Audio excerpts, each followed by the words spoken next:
Hello friends, आप सभी लोगों का स्वागत है हमारे लर्निंग वाले प्लेटफॉर्म पे।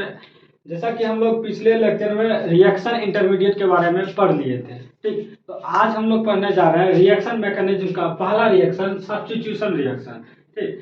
तो चलिए ध्यान देते हैं और अच्छे से सब्स्टिट्यूशन रिएक्शन को समझने का प्रयास करते हैं। सबसे पहले आपको पता होना चाहिए कि सब्स्टिट्यूशन रिएक्शन बोलते किसको, कहते किसको है। तो वही बात यहाँ पे डेफिनेशन लिखे हैं कि सब्स्टिट्यूशन रिएक्शन किसको बोलते हैं। If an atom or group is replaced by another atom or group, then it is called substitution reaction। मतलब substitution reaction हम उसको बोलेंगे जिस रिएक्शन में कोई एक एटम या ग्रुप को हटा के दूसरा एटम या ग्रुप को वहां पे रिप्लेस कर देंगे, तो वैसे रिएक्शन को हम क्या बोलेंगे, सब्स्टिट्यूशन रिएक्शन। देखिए यहाँ पे क्या है, CH3Br, ये क्या है, ये सबस्ट्रेट है। अब इसको क्या कर रहे हैं, OH से रिएक्शन करा रहे हैं। OH से रिएक्शन कराएंगे तो हम क्या जानते हैं कि ब्रोमीन क्या होता है, लिविंग ग्रुप। लिविंग ग्रुप होता है तो ये क्या होगा, भागेगा।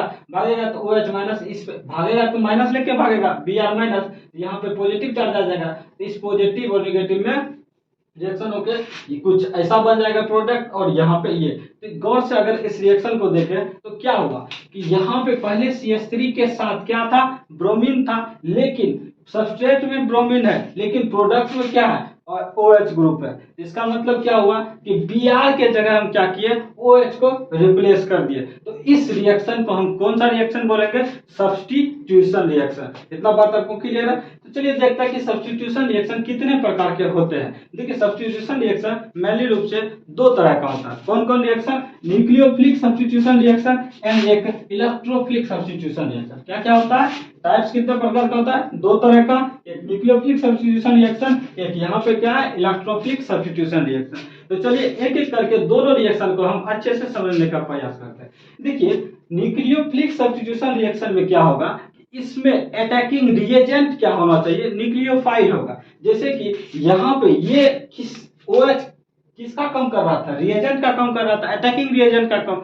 तो न्यूक्लियोफिलिक सब्स्टिट्यूशन रिएक्शन में क्या होगा, उसमें अटैकिंग रिएजेंट क्या होगा, तो उसमें अटैकिंग रिएजेंट न्यूक्लियोफाइल होगा। इतना बात आपको क्लियर है। तो आप लोग ध्यान दीजिएगा कि न्यूक्लियोफिलिक सब्स्टिट्यूशन रिएक्शन में जो है क्या होता है कि उसमें अटैकिंग रिएजेंट न्यूक्लियोफाइल होता है। देखिए हम इसको हम एग्जांपल के थ्रू समझने का प्रयास करते हैं। जैसे कि ये कोई रिएक्शन है, यहाँ पे क्या है कि कोई अल्काइल ग्रुप है, उसके साथ आयोडीन जोड़ दिया और उसको हम न्यूक्लियोफाइल के साथ रिएक्शन करवा रहे हैं।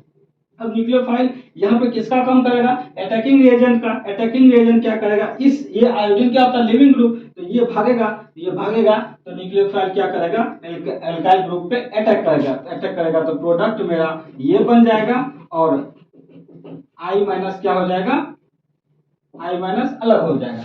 इसी रिएक्शन को हम क्या बोलते हैं, न्यूक्लियोफिलिक सब्स्टिट्यूशन रिएक्शन। इतना बात आपको क्लियर है। देखिए अब दूसरा क्या रिएक्शन है, इलेक्ट्रोफिलिक सब्स्टिट्यूशन रिएक्शन। वहां पे क्या हो रहा था न्यूक्लियोफिलिक सब्स्टिट्यूशन रिएक्शन में कि वहां पे अटैकिंग रिएजेंट न्यूक्लियोफाइल कम कर रहा था। तो यहाँ पे इलेक्ट्रोफिलिक सब्स्टिट्यूशन रिएक्शन में क्या होगा, यहाँ पे अटैकिंग रिएजेंट इलेक्ट्रोफाइल होगा। और अब आप सोच रहे हैं कि ये न्यूक्लियोफाइल क्या होता है, इलेक्ट्रोफाइल क्या होता है, तो इसके बारे में हम सेपरेटली एक दो लेक्चर बना लिए हैं, वो आप जाके देख सकते हैं। वहां से आपको न्यूक्लियोफाइल और इलेक्ट्रोफाइल क्या होता है, क्या कितने प्रकार का होता है, वो सारी बातें आपको वहां पे समझा दिया है। तो वहां से आप लोग देख लीजिएगा। तो देखिए अब यहाँ पे क्या, इस रिएक्शन को देखें तो क्या बेंजीन है, बेंजीन के साथ इलेक्ट्रोफाइल के साथ हम क्या कर रहे हैं, बेंजीन को रिएक्शन करवा रहे हैं। अब यहाँ क्या करेगा, ये इलेक्ट्रोफाइल इस बेंजीन पे अटैक करेगा, बेंजीन पे अटैक किया, यहाँ पे इलेक्ट्रोफाइल जुड़ गया और H+ बाहर निकल गया, H+ बाहर निकल गया। तो इसी रिएक्शन को हम क्या बोलेंगे, इलेक्ट्रोफिलिक सब्स्टिट्यूशन रिएक्शन। ठीक है, अगर हम इन जनरल की बात करें, जनरल रिएक्शन अगर पूछे सब्स्टिट्यूशन रिएक्शन का, तो क्या होगा, जैसे कि मान लीजिए ये कोई कार्बन ग्रुप है, इसमें कोई हम लिविंग ग्रुप जोड़ दिया, तो जो हम लेते हैं, क्या बोले, जो हम लेके उस पर रिएक्शन करवाते हैं उसको हम सबस्ट्रेट बोलते हैं, और जो हमको मिलता है रिएक्शन के बाद तो उसको हम प्रोडक्ट बोलते हैं। इतना बात आपको समझ में आता होगा। देखिए अगर किसी सबस्ट्रेट को हम न्यूक्लियोफाइल के साथ अटैक कराएंगे तो क्या बनेगा, प्रोडक्ट बनेगा। अब प्रोडक्ट, ये न्यूक्लियोफाइल अटैक किया, लिविंग ग्रुप निकलेगा तो न्यूक्लियोफाइल यहाँ पे आएगा, अब लिविंग ग्रुप निकल जाएगा। तो ये क्या है, इन जनरल एक रिएक्शन है। लेकिन आप लोग एक बात और सोचिए, क्या रिएक्शन कितने तरीका से हो सकता था। मतलब रिएक्शन कराने के लिए क्या होता है, कोई बॉन्ड टूटेगा, कोई बॉन्ड जुटेगा, तो उसी को तो हम रिएक्शन बोलते हैं। जैसे कि यहाँ पे क्या हो रहा है कि कार्बन और लिविंग ग्रुप का के बीच का बॉन्ड टूट रहा था और कार्बन और न्यूक्लियोफाइल के बॉन्ड बन रहा था यहाँ पे, तभी तो प्रोडक्ट बना। तो यही बात अगर हम आपसे पूछे ये कितने तरह से हो सकता है, तो कितने तरह से हो सकता है, 3 तरह से। कैसे? तो देखिए, या तो पहले क्या होगा, सबसे पहले कि ये कार्बन और लिविंग ग्रुप का बॉन्ड टूट जाए, फिर ये न्यूक्लियोफाइल अटैक करे। एक कंडीशन ये हो सकता है। दूसरा कंडीशन क्या हो सकता है कि न्यूक्लियोफाइल पहले अटैक कर दे, उसके बाद लिविंग ग्रुप टूटे। दूसरा कंडीशन हो गया। तीसरा कंडीशन क्या होगा कि साथ साथ हो, साइमल्टेनियसली, मतलब न्यूक्लियोफाइल भी अटैक करे और लिविंग ग्रुप भी निकले टूटे, मतलब बॉन्ड बने भी और बॉन्ड टूटे भी। ये कितने कंडीशन हो गए? 3 कंडीशन। तो चलिए हम लोग जो है एक एक करके तीनों कंडीशन को देखेंगे और उसको समझने का प्रयास करेंगे। आप लोग इसको नोट कर सकते हैं। उम्मीद करते हैं कि आप लोग लिख लिए होंगे। तो चलिए सबसे पहला केस देखते हैं कि क्या होगा कि अगर सबसे पहले Cl बॉन्ड टूटे, मतलब कार्बन और लिविंग ग्रुप के बीच का बॉन्ड पहले टूट जाए, उसके बाद क्या बोल रहे हैं कि first Cl bond is cleaved and then CNU bond is form, मतलब फिर न्यूक्लियोफाइल और कार्बन के बीच का बॉन्ड बनेगा। तो क्या होगा? देखिए, अगर हम कोई इन जनरल रिएक्शन लें तो देखिए, जैसे कि ये एल्काइल ग्रुप है और एल्काइल ग्रुप के साथ क्या कर रहा है, लिविंग ग्रुप जोड़ रहा है। अब पहले हम क्या करना चाह रहे हैं कि एल्काइल ग्रुप और लिविंग ग्रुप के बीच का बॉन्ड तोड़ना चाह रहे हैं। तो अब इसको जब तोड़ेंगे तो ये क्या स्लो होगा या फास्ट होगा? क्या होगा? स्लो होगा। तो अगर हम इसको तोड़ेंगे तो स्लो होगा, तो क्या हो जाएगा, R प्लस आ जाएगा और लिविंग ग्रुप पे क्या आ जाएगा, L निगेटिव। अब स्लो होने के कारण ये क्या हो जाएगा, अब देखिए पॉजिटिव और निगेटिव दोनों में अट्रैक्शन होगा। अट्रैक्शन होने के कारण क्या होगा, कुछ रिएक्शन रिवर्स भी जाएगा, रिवर्स भी जाएगा। ये कौन सा रिएक्शन होगा? Slow reaction. इसलिए जो रिएक्शन स्लो होता है जहां पे, उसी को हम बोलते हैं RDS। क्या बोलते हैं? RDS। इतना बात आपको क्लियर है? तो ये कौन सा रिएक्शन हो गया, यहाँ पे ये इस स्टेप को क्या बोलेंगे हम? RDS। और RDS का फुल फॉर्म क्या होता है? RDS rate determining step. क्या होगा, यहां से हम रेट पता कर सकते हैं। देखिए इसको क्या बोलेंगे हम? सबस्ट्रेट। क्या बोलेंगे? सबस्ट्रेट। और इसको क्या बोलेंगे? यहाँ पे प्रोडक्ट तो बना नहीं है, अब सबस्ट्रेट है। देखिए यहाँ पे क्या बन रहा है कि अगर हम कार्बन एल्काइल ग्रुप और लिविंग ग्रुप के बीच का बॉन्ड तोड़ते हैं तो कौन सा इंटरमीडिएट बनता है? ये कौन सा इंटरमीडिएट है? कार्बोकेटायन। कार्बोकेटायन। अब दूसरा बात क्या था कि Cl बॉन्ड तो तोड़ दिए, उसके बाद क्या करना है? CNU बॉन्ड, मतलब न्यूक्लियोफाइल और कार्बन के बीच का बॉन्ड को जोड़ना है, मतलब बनाना है। तो क्या हो जाएगा कि R प्लस, अब लिविंग ग्रुप है, यहाँ पे न्यूक्लियोफाइल आ जाएगा। लिविंग ग्रुप तो पहले से निकल गया, उसके बाद रिएक्शन होकर यहाँ पे क्या बन जाएगा? R&U। ये क्या हो गया अपना? प्रोडक्ट। प्रोडक्ट हो गया। अगर हम आपसे पूछे कि इस रिएक्शन में कि पहले हम कार्बन और लिविंग ग्रुप के बीच का बॉन्ड तोड़े, देन कार्बन और न्यूक्लियोफाइल के बॉन्ड को बनावे, तो इससे पूछे कि इस रिएक्शन में कौन सा इंटरमीडिएट बनेगा, तो कौन सा इंटरमीडिएट बनता है? कार्बोकेटायन। अब इसमें ये पूछे कि इस रिएक्शन में किस पे मतलब रेट डिटरमाइन हो रहा है, किससे हम रेट को पता कर सकते हैं? तो रेट किस पे डिपेंड कर रहा है? रेट हमारा सबस्ट्रेट पे डिपेंड कर रहा है। क्या? क्यों? क्योंकि सबस्ट्रेट को हम तोड़ रहे हैं, जितना अच्छा सबस्ट्रेट होगा उतना अच्छा मेरा रेट होगा। तो रेट क्या हो जाता है कि rate directly proportional to substrate पे हो जाता है। क्या हो जाता है? सबस्ट्रेट। इतना बात आपको क्लियर है कि अगर ऐसा कुछ हो तो इसको हम क्या बोलेंगे? रेट क्या होता है? सबस्ट्रेट पे डिपेंड करता है। तो इसका अगर हम ऑर्डर की बात करें, अगर सबस्ट्रेट एक ही है तो इसका ऑर्डर भी क्या होगा? एक ही होगा। ऑर्डर कितना होगा? एक होगा। दूसरी बात, मोलिकुलरिटी की बात करें तो वो भी क्या? एक ही होगा। तो अब इसी रिएक्शन को हम क्या बोलते हैं? SN1 reaction. क्या बोलते हैं? SN1 reaction. इसका नाम क्या है? SN। आप लोग बुक में देखे होंगे, SN1 रिएक्शन बोलते हैं। देखिए SN1 क्यों बोलते हैं, कैसे होगा? इस वन को बोलेंगे क्या, हम केमिस्ट्री क्या बोलते हैं? यूनि। N का मतलब न्यूक्लियोफाइल और S का मतलब सब्स्टिट्यूशन। मतलब इसी रिएक्शन को क्या बोलते हैं, SN1 रिएक्शन। मतलब SN1 रिएक्शन में क्या होता है कि पहले कार्बन और लिविंग ग्रुप का बॉन्ड टूटता है, उसके बाद कार्बन और न्यूक्लियोफाइल का बॉन्ड बनता है, तो उस रिएक्शन को हम SN1 रिएक्शन बोलेंगे। अगर आपसे पूछे कि SN1 रिएक्शन में कौन सा इंटरमीडिएट बनता है, तो कौन सा इंटरमीडिएट बनता है, कार्बोकेटायन। अब यहां से एक बात और पूछे कि क्या कार्बोकेटायन में रीअरेंजमेंट पॉसिबल है या नहीं, तो पॉसिबल है। अगर कार्बोकेटायन इंटरमीडिएट बन रहा है तो वहां पे अगर हम रीअरेंजमेंट करके वो सिस्टम स्टेबल हो जाएगा तो हम अच्छे से कर सकते हैं। इसलिए SN1 रिएक्शन में रीअरेंजमेंट पॉसिबल होता है। इतना बात आपको क्लियर है। दूसरी बात क्या है कि SN1 रिएक्शन किस पे डिपेंड करता है, SN1 रिएक्शन सबस्ट्रेट पे डिपेंड करता है। SN1 रिएक्शन किस पे डिपेंड करता है, सबस्ट्रेट पे डिपेंड करता है। इतना बात आपको क्लियर है। इतना बात आप लिखिए, उसके बाद हम दूसरा कंडीशन पे चलेंगे। पहला कंडीशन क्या था, Cl बॉन्ड को तोड़े, उसके बाद Cnu बॉन्ड बनाए। अब क्या करेंगे हम, पहले हम CNU बॉन्ड बना देंगे, मतलब कि कार्बन और न्यूक्लियोफाइल के बीच का बॉन्ड बना देंगे, उसके बाद जो है कार्बन और लिविंग ग्रुप के बॉन्ड को तोड़ेंगे, तब देखेंगे क्या होता है। तो उस रिएक्शन को हम क्या बोलते हैं, SN2 रिएक्शन। सबसे पहले आप इसको नोट कीजिए, उसके बाद हम लोग दूसरा रिएक्शन देखते हैं। स्टेप देखते हैं। पहला स्टेप हम क्या कर लिए थे कि पहले कार्बन और लिविंग ग्रुप के बीच का बॉन्ड को तोड़े थे, उसके बाद कार्बन और न्यूक्लियोफाइल के बीच के बॉन्ड को बनाए थे।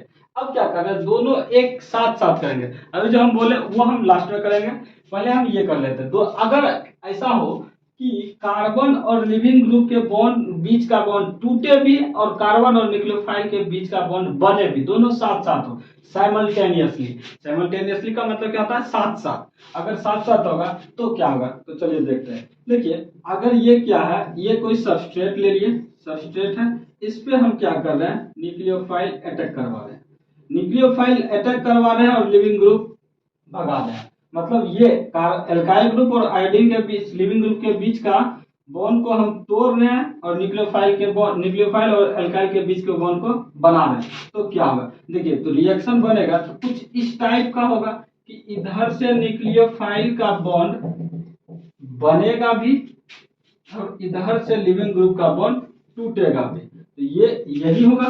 क्या होगा कि न्यूक्लियोफाइल और एल्काइल के बीच का बॉन्ड बनेगा भी और ये एल्काइल और लिविंग ग्रुप के बीच का बॉन्ड टूटेगा भी। तो अगर जहां ऐसा हो तो इस कंडीशन को हम बोलते हैं ट्रांजिशन स्टेट। क्या बोलते हैं, ट्रांजिशन स्टेट। ट्रांजिशन स्टेट हम उसको बोलते हैं जहां पे बॉन्ड टूटे और बने, दोनों कम हो, तो उस स्टेट को हम क्या बोलते हैं, उस जगह को क्या बोलेंगे, ट्रांजिशन स्टेट। अगर ये जब हो जाएगा तो यहाँ पे प्रोडक्ट क्या बन जाएगा, RNA न्यूक्लियोफाइल आ जाएगा और यहाँ पे लिविंग ग्रुप निकल जाएगा। ये हमारा क्या हो गया, प्रोडक्ट हो गया, ये प्रोडक्ट हो गया। और ये क्या था, सबस्ट्रेट था।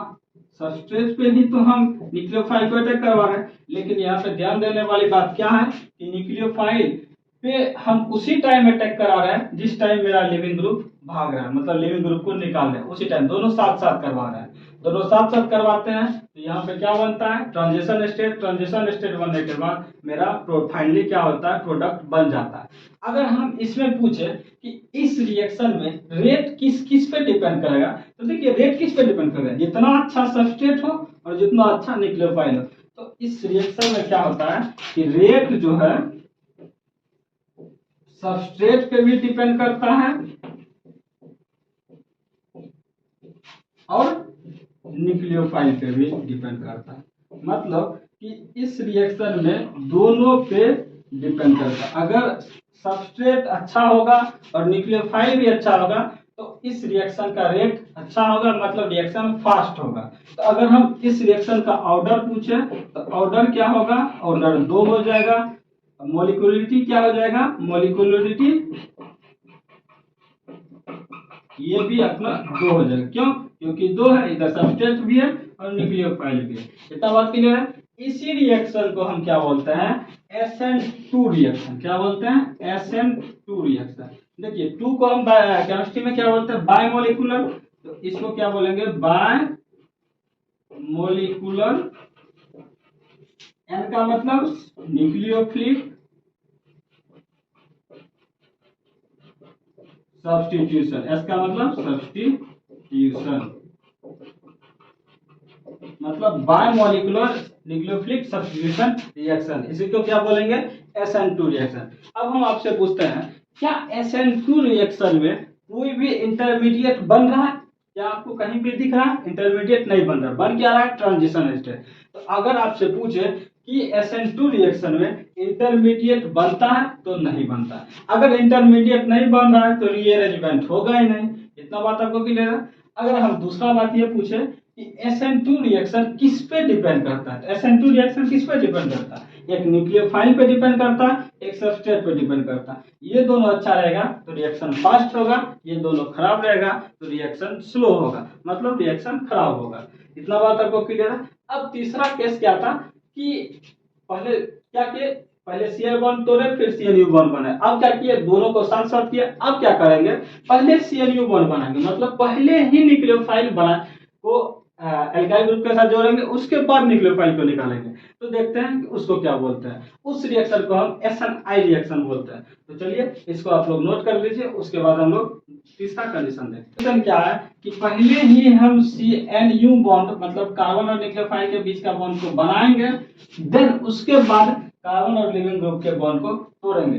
तो देखते हैं क्या होता है। देखिए अगर ये कोई भी एल्काइल ग्रुप है, इसमें लिविंग ग्रुप जुड़ा हुआ है, इसको हम क्या कर रहे हैं, इसका अगर हम पूछे कि इसका हाइब्रिडाइजेशन क्या होगा इस कार्बन का, तो आप लोग क्या बताइएगा, sp3 होगा। क्यों होगा sp3, इसमें 4 सिग्मा बॉन्ड है, इसलिए इसमें क्या होगा sp3। अब यहाँ पे क्या कर रहे हैं, इसको हम न्यूक्लियोफाइल पे अटैक, न्यूक्लियोफाइल इस पे अटैक करेंगे। क्या करेंगे, पहले ही हमको बॉन्ड बनाना है तो पहले ही हम इसको इस पे अटैक कराएंगे। अब जैसे अटैक कराएंगे तो देखिए यहाँ पे क्या बन जाएगा, कुछ इस टाइप का बन जाएगा। यहाँ पे ये बॉन्ड बन गया, उसके बाद यहाँ पे लिविंग। अब देखिए यहाँ पे कार्बन उछल रहा है। क्यों उछल रहा है, हम जानते हैं कि कार्बन मैक्सिमम 4 बॉन्ड बना सकता है, लेकिन यहाँ पे कार्बन 5 बॉन्ड बना लिया है। कार्बन पेंटावैलेंट हो गया है, जो एग्जिस्ट नहीं करता है। इसका मतलब कि ये रिएक्शन कभी हो ही नहीं सकता। क्यों नहीं हो सकता है, क्योंकि यहाँ पे कार्बन पेंटावैलेंट हो गया, इसलिए ये रिएक्शन नहीं होगा। तो यहाँ पे क्या लिख देंगे, नॉट पॉसिबल। लेकिन ये पॉसिबल कब होगा, ये बात सोचने वाली है कि ये पॉसिबल कब होगा। ये एल्काइल ग्रुप पे पॉसिबल नहीं होगा, लेकिन एल्कीन ग्रुप पे पॉसिबल होगा, जहां पे डबल बॉन्ड हो, मतलब हाइब्रिडाइजेशन sp2 होगा, तो वहां पे क्या होगा, पॉसिबल होगा। तो देखते हैं, इसको मिटा देते हैं। इतना बात आपको समझ में आ गया ना, ये कब पॉसिबल नहीं होगा, अगर एल्काइल ग्रुप हाइब्रिडाइजेशन sp3 होगा, उस पे हम न्यूक्लियोफाइल पहले अटैक कराएंगे तो कार्बन पेंटावैलेंट हो जाएगा, जिसके कारण वो पॉसिबल नहीं होगा, क्योंकि वो कार्बन पेंटावैलेंट कभी हो ही नहीं सकता है। तो देखते हैं कि कोई जुगाड़ लगाते हैं, तब हम न्यूक्लियोफाइल को पहले अटैक कराएंगे, उसके बाद लिविंग ग्रुप को निकालेंगे। देखिए कुछ इस टाइप का लेते हैं, एल्काइल ग्रुप है, यहाँ पे हम लिविंग ग्रुप जोड़ दिए। ओके, अब यहाँ पे क्या कर रहे हैं, हम न्यूक्लियोफाइल को अटैक करवा रहे हैं। देखिए जैसे ही हम इस न्यूक्लियोफाइल को कार्बन पे अटैक करवाएंगे तो ये क्या हो जाएगा, ये डबल बॉन्ड टूट के ऑक्सीजन के पास चलेगा। क्यों क्यों डबल बॉन्ड, अब कितना लोग सोच रहा होगा कि ये डबल बॉन्ड ऊपर ही क्यों टूटा, नीचा भी तो टूट सकता था। हम क्या जानते हैं कि कार्बन और ऑक्सीजन में कौन ज्यादा इलेक्ट्रोनेगेटिविटी होता है, किसमें, ऑक्सीजन का इलेक्ट्रोनेगेटिविटी ज्यादा होता है। तो इसलिए इलेक्ट्रॉन किधर शिफ्ट करेगा, ऑक्सीजन के तरफ, मतलब बॉन्ड किधर टूटेगा, ऑक्सीजन के तरफ। अब देखिए जब हम बॉन्ड तोड़ देते हैं तो यहाँ पे कुछ इस टाइप का बना होगा, O minus NU leaving group, यहाँ पे क्या कर दिया, लिविंग ग्रुप जोड़ दिए। अब देखिए क्या यहाँ पे कार्बन कितना बॉन्ड बना रहा है, 4 ही बॉन्ड, 1 2 3 4। ये क्या पॉसिबल है या नहीं, पॉसिबल है।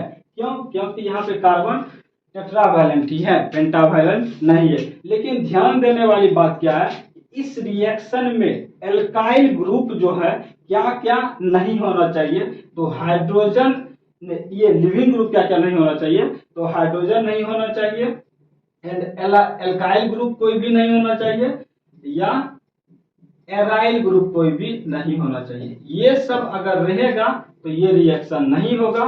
लेकिन अगर मतलब कि leaving group does not equal to hydrogen, alkyl group और एराइल ग्रुप, ये सब लिविंग ग्रुप के जगह पे नहीं होना चाहिए। इतना बात आपको क्लियर है। तो अब देखिए ये जब निगेटिव चार्ज इधर से घूरेगा तो यहाँ पे Cl लिविंग ग्रुप निकल जाएगा ना, तो लिविंग ग्रुप निकल जाएगा तो यहाँ पे क्या बनेगा, इसको हम ऐसे कर देते हैं, तो यहाँ पे कुछ इस टाइप का प्रोडक्ट अपना बन जाएगा।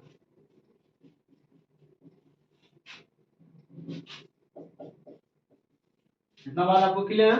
देखिए यहाँ पे लिविंग ग्रुप भी निकल गया, यहाँ पे क्या हो गया, न्यूक्लियोफाइल भी जुट गया। क्या किया, हम पहले ही न्यूक्लियोफाइल को अटैक करवाएं, फिर उसके बाद हम कार्बन और लिविंग ग्रुप के बीच का बॉन्ड तोड़े। यही यही ना कंडीशन था कि पहले हम न्यूक्लियोफाइल और कार्बन के बीच का बॉन्ड को बनाएंगे, उसके बाद कार्बन और लिविंग ग्रुप के बीच का बॉन्ड तोड़ेंगे। तो यहाँ पे कुछ इस टाइप का होगा। अगर इस पे देखें तो इस कार्बन का हाइब्रिडेशन क्या था, sp2। तो आपको ये क्या ध्यान में रखना पड़ेगा कि ये रिएक्शन, ऐसा रिएक्शन तभी हो पाएगा जब कार्बन का हाइब्रिडेशन sp2 रहेगा। अगर कार्बन का हाइब्रिडेशन sp3 रहेगा तो ये रिएक्शन पॉसिबल नहीं होगा। तो अब इस रिएक्शन को क्या बोलेंगे, देखिए इस रिएक्शन को ना ही हम SN1 बोलेंगे, ना ही हम SN2 बोलेंगे। तो हम बोलेंगे क्या इस रिएक्शन को, तो इस रिएक्शन को हम बोलते हैं SNI रिएक्शन। क्या बोलते हैं, SNI रिएक्शन। अगर हम पूछे इसमें कि ये इसमें क्या कोई भी इंटरमीडिएट बन रहा है, तो यहाँ पे कोई भी इंटरमीडिएट नहीं बन रहा है। इतना बात आपको क्लियर है। उम्मीद करते हैं कि आज के लेक्चर आपको समझ में आया होगा। मिलते हैं नेक्स्ट लेक्चर में, तब तक के लिए जय हिंद।